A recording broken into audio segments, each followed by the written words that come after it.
Una de las piezas clave en la crisis del lácteo es el consumidor. Muchas veces no sabemos qué pagamos ni por qué lo pagamos ese precio. Precisamente eso es lo que nos intentan explicar hoy los ganaderos. Para que los consumidores tomemos conciencia, llevan a cabo esta iniciativa: llenar de manera gratuita botellas de leche recién ordeñada. Producir un litro de leite en calquera explotación galega costa 0,34 céntimos. Quen está levando todo é o que menos traballa. O que máis traballa, que é o gandeiro, é o que menos nos queda. Un consumidor concienciado que quera axudar o sector ten que pagar o leite, o litro de brica, máis de 0,61. Senón non está comprando leite, mas está fastidiando ao gandeiro. Así que, armados de cisterna y botellas, tomaron el barrio de San Lázaro dispuestos a explicar sus números y a hacerle las cuentas a las grandes superficies. Que están utilizando leite galego na súa pelea por buscar clientes.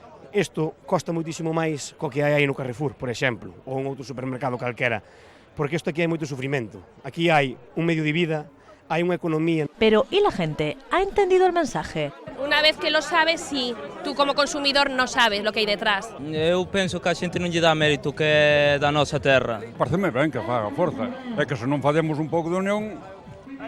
Moitas gracias. É que triunfe o produto galego, sí señor. Muchas personas quisieron probar y otras no pudieron. Que de servicio non podemos. Entre los niños, esta leche con lección incluida recién llegada de Arzúa triunfó. Se ve distinta do súper. Sí. ¿Máis rica, menos rica? Máis rica. Ellos, los que aún no hacen la compra, son el futuro de un sector que sigue en lucha.